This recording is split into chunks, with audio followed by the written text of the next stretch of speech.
You're listening to Teach Me the Bible podcast, where we unpack the meaning of books, passages, and themes from Scripture. Join us each week as Dr. David Klingler walks us through God's Word and teaches the Bible. Each episode has a study guide available in the show notes. This is Teach Me the Bible podcast.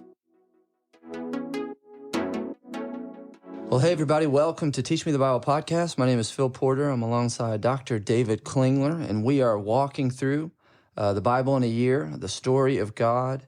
And today we are going to start in Genesis chapter 37. If you've been with us any time before, but if you haven't, I want to encourage you, kind of start at the beginning.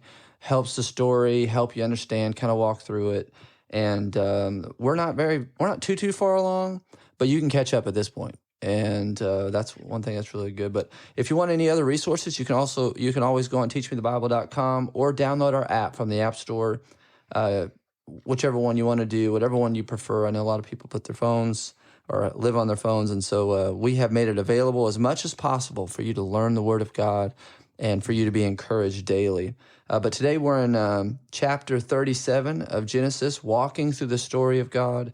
And it seems to be Joseph is a main character that comes on the scene. Yes, he is. And so we're still in the Jacob part. This is called often called the Joseph narratives, but we're still in the Jacob section, and we got a lot of work to do still with Jacob. So we've walked along with Abram become Abraham, the man of faith, and then we've watched Isaac become a man of faith, and now we're in the middle of Jacob, and Jacob's doing the same things. His name has been changed to Israel. But he's got two wives. He's got children through, his wife's maidservants. So he's got 12 kids, and the family's a wreck. And we got to pull all this thing together. And so remember that Jacob favors Rachel because she's she's good looking, and Leah not so much. But Leah's the firstborn. So all of those things. Remember all those things as we head forward. It says, and Jacob lived in the land where his father had lived or sojourned, in the land of Canaan. And these are the generations of Jacob. Joseph, when he was 17 years old, was pasturing the flock with his brothers. And in verse 3 it says, now Israel loved Joseph more than his sons because he was a son of his old age. Remember back to Isaac loved Esau because he had a taste for game. He it's always aligning himself with some kid for some reason. Well, Joseph is the child of Rachel, and it says that Israel loved Joseph more than his sons, and the brothers hated Joseph, right? And so we have enmity between sons. We have one son that's going to rule over his brothers, and we'll get to that, and the others hate his son. And so remember back, seed of the woman, seed of the serpent, the relationship between the two is enmity. And so Joseph is actually going to play the role of the seed of the woman. He's not going to carry the promise, but he's the believer in the story. He's the one who walks by faith through the whole story. The rest of the brothers, they hate him. And so we gotta fix all this. And so it says Israel loved Joseph more than his sons because he was the son of his old age, and he made him this is translated in a varicolored tunic, whatever that means. Yeah. That's actually coming from the Septuagint translation. The Hebrew, it's a katonet pasim. It's a garment. This katonet word, this word has shown up back in Genesis chapter 3, that the Lord made a covering of skin, same word, right? And so it's the same word here. And so then Joseph had a dream, and he told it to his brothers. And so his brothers are hating him. He has a dream, and here's the dream. He says, please listen to the dream which I had. For behold, we were binding sheaves in the field, and lo, my sheaf rose up and stood erect, and behold, your sheaves gathered around it and bowed down to my sheaf. Then the brothers said to him, are you actually going to reign over us? Are you actually going to rule? Are you actually going to be a king over us? Are you actually going to mashal? That's going to be the word for Messiah. You're actually going to rule over us?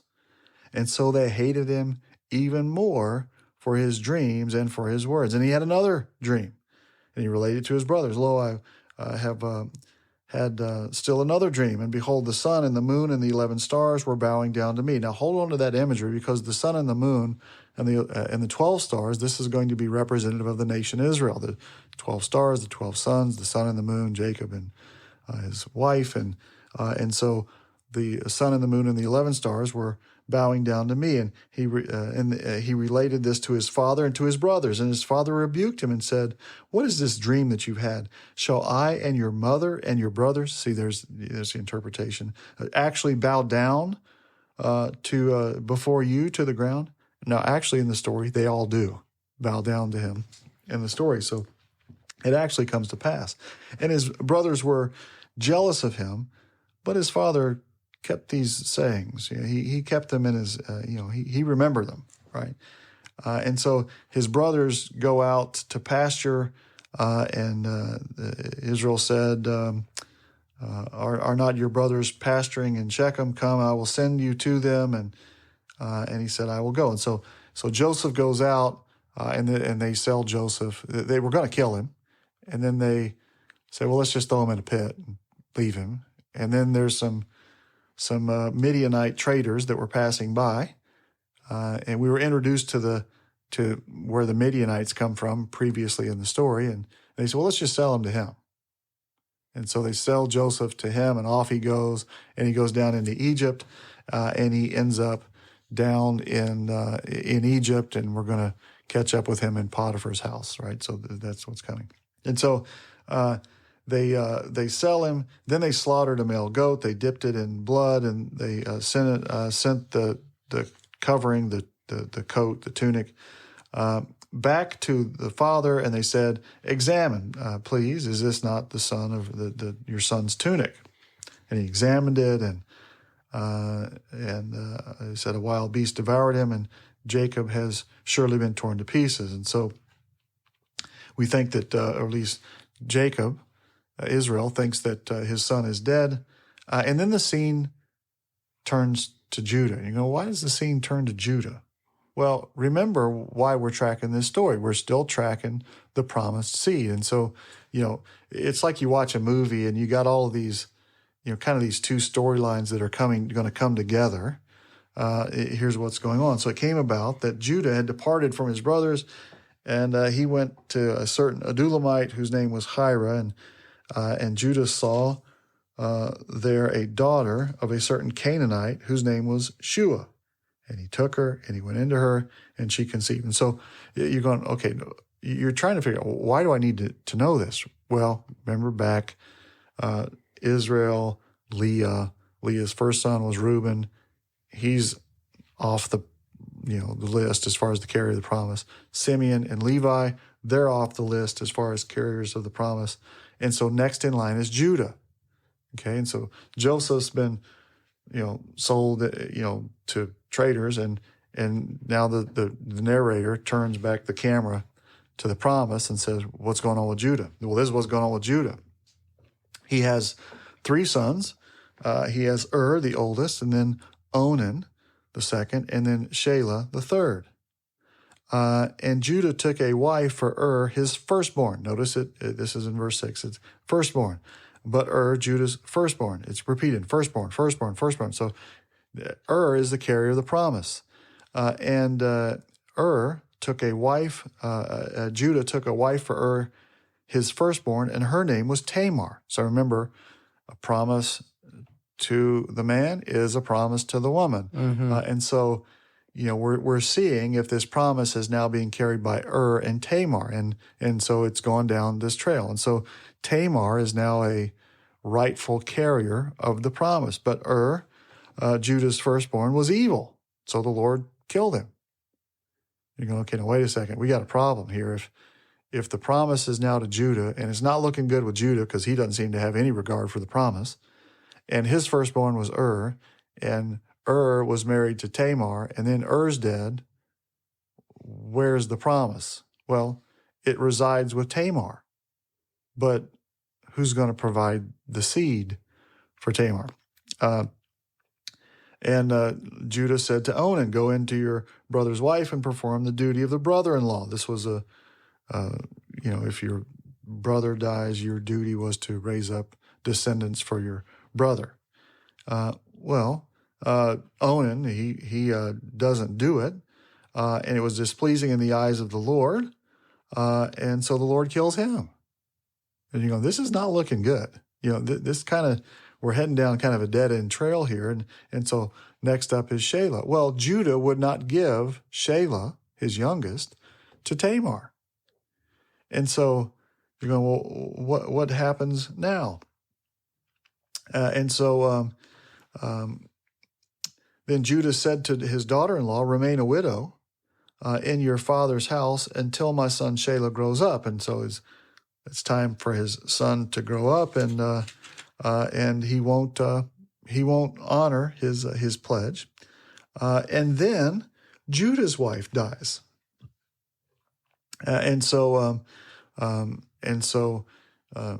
Judah's wife is gone. And so now Judah is the carrier of the promise. It's flowed down to his firstborn, and Tamar. And Er's gone, and Onan's gone, and Judah won't give Shelah, the third, to Tamar. So the promise goes from Judah to Tamar. And so Tamar goes and secures the promise, right? Dresses up, plays the harlot. Judah's gone down there, goes down to the bowling alley and picks up the prostitute. At least that's what he thinks. But it's Tamar. Well, Tamar is operating according to faith and the promise. Judah, he's going down to the bowling alley to, pick up the prostitute. So one of them's operating by faith and one of them's not. And when Judah finds out that Tamar is pregnant, he's upset, and he calls her in and says, "What is this thing you've done?" And of course, you find out that he's actually the one that has done it. And Judah had given this prostitute something that it was a signet ring and cords and a staff to, so that he would recognize this later. And Tamar says, "Let me show you what I got here," and it really is an indictment on Judah.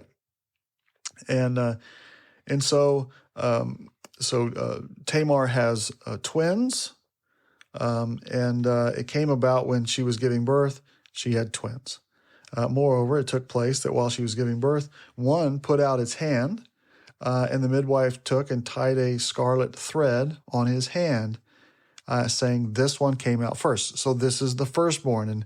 And then he drew his hand back in, and then his brother came out, and she said, "What a breach we have made for yourself." And so she named him Perez. Perez means breach. And so the question is, the next one that comes out, who was actually the firstborn with a thread on his hand, his name is Zerach. Zerach, the genealogy of the promised line stops here. In other words, this is kind of the end of the trail until we get to the book of Ruth, right? The book of Ruth is going to pick this back up. Now, we're jumping ahead a little bit, but I want to introduce this so that we see why this is relevant. When we get over in the book of Joshua, Israel's going to take the land, right?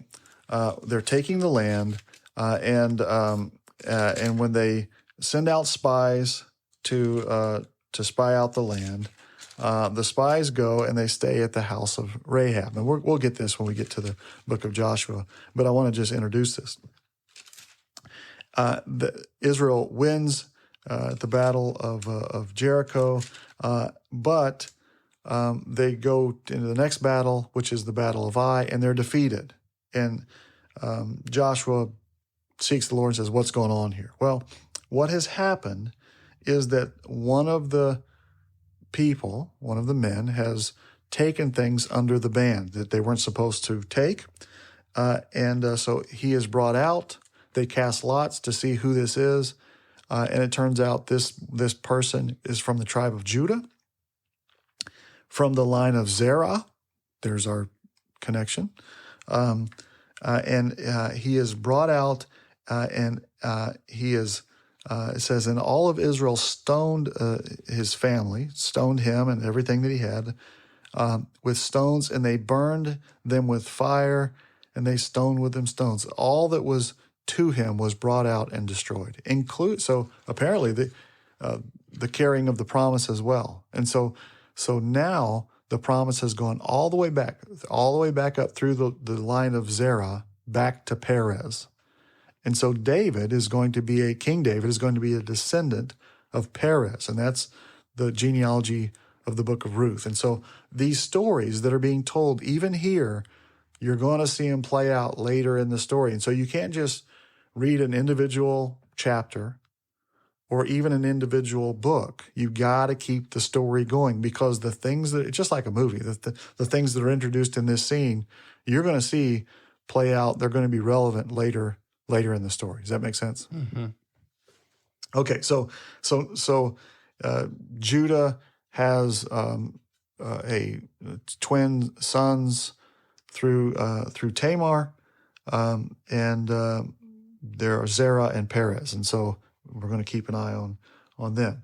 Now the scene goes back. The camera goes back. The director shines the camera back on Joseph. Well, what's going on in Joseph? Well, he was sold, to these Midian guys, and they take him down, and he ends up in Egyptian's house, Potiphar's house, and we know the story. Potiphar's wife tries to entice him. He won't go for it. She accuses him, and he finds himself in prison. Where he's in prison, there's he's kind of sitting there in his jail cell, so to speak, and here comes another prisoner, and it is it's one that's from the court, from the king's court, from Pharaoh's court, and Joseph interprets the dream, and so Joseph is brought. They say, hey, we got someone who interprets dreams over here, and Joseph ends up in front of Pharaoh, and ends up second in line behind Pharaoh in the nation. We're kind of jumping ahead pretty quick here. So now Joseph has risen to basically Pharaoh's right-hand man down there in Egypt, and a famine is in the land, back in the promised land, and so Israel sends his sons down there and says, go down there to Egypt and get some food. They come down and they end up in front of Joseph. They don't know it's Joseph, but it's in front of Joseph. And Joseph recognizes them. They don't recognize him. And long story short, by the time we get to the end of this story, see, they have sold Joseph into slavery, but according to God's sovereign plan and hand, he has raised Joseph up to second in control, second in power in Egypt, and God uses Joseph to save the brothers and to deliver them, and so this is and then Judah actually. So what happens is Joseph says, "All right, here's what has to happen. I want you to go get your little brother, your youngest brother, and bring him to me." That's Benjamin, and Benjamin has the same mother as Joseph, right? And so that's Joseph's little brother. The brothers are concerned that if they go get Benjamin and they lose Benjamin, that'll just send Israel over the emotional cliff, so to speak, because he's already broke up over the loss of Joseph, and that's his favorite wife and his favorite sons, and so they're concerned. And so Judah steps in and says, no, take me instead. In other words, he's willing to lay down his life for Benjamin. And this is kind of the redeeming point, the redeeming action for Judah. So now Judah has kind of been redeemed, so to speak. He's willing to lay down his life for his brother. He's operating as his brother's keeper. Joseph reveals himself for who he is, and there's this big, isn't this amazing and wonderful? They all kind of come back together. But there's a concern. The concern for the brothers is that that Joseph might hold a grudge. And so fast forward a little bit, Israel is about to die or has died, and Joseph's brothers are concerned that Joseph will exact some revenge. And so they come up with this plan. They say, hey, look, before our father died, he said, he said to tell you to make sure that you forgive us. And Joseph said to them, don't be afraid, for am I in God's place? But as for you, what you intended for evil, God intended for good in order to bring about this present result, to save many peoples alive. And so by the end of the story, by the end of the book of Genesis, Genesis chapter 50, you have 12 sons, all believers. They're in Egypt. There's 70 people in all in the family. And things are going well for them, but they're not back in the promised land. And so for the next, several hundred years, they're going to be fruitful and multiply. This is where the book of Exodus is going to begin. Israel is, the 70 people are fruitful and multiply. And now they're ready for that Genesis chapter 15, that promise that the Lord made back to Abram, back in Genesis 15. Your descendants, know for certain that your descendants will be in a land not their own, and they will be enslaved for 400 years, but I will come and I'll deliver them. And so just as we've walked down the trail as Abraham became Abraham, the man of faith, and Isaac became Isaac, the man of faith, and now not only Jacob, but Jacob's sons now are, 70 in all, people of faith, and they're being fruitful and multiplying. Now they're ready to be delivered in the Exodus. And so all this is kind of the backdrop, or the backstory, kind of the how we got here to the Exodus generation that Moses is telling this story to. Well, we have concluded the book of Genesis. So it's been a really, really, really good journey so far. And it seems like Exodus is going to pick right back up, and we're going to continue to follow this. We're going to stay right on the trail, right? This deal, And so we're Moses has given the people the backstory. This is how we got here, right? Now where do we go from here? Well, it's time to leave. It's time to leave Egypt. It's time to go to the promised land. And anytime I teach this, I think about the Veggie Tales. We're going to the promised land. off they go, right? So this is a continuation of the story. The book of Exodus is going to be a continuation of the story, and we'll look at that this next time. Awesome. Well, thank you, David, for your time today, and for the listeners. We hope you are encouraged about the backstory, and we're going to pick it up, like you said, next week in Exodus. So until next time, thank you, David. Absolutely. And we'll see everybody again soon. Thanks for listening to Teach Me the Bible podcast. Our desire is to use the power of God's Word to change lives. For more information, download our app. Join us next week for another episode of Teach Me the Bible.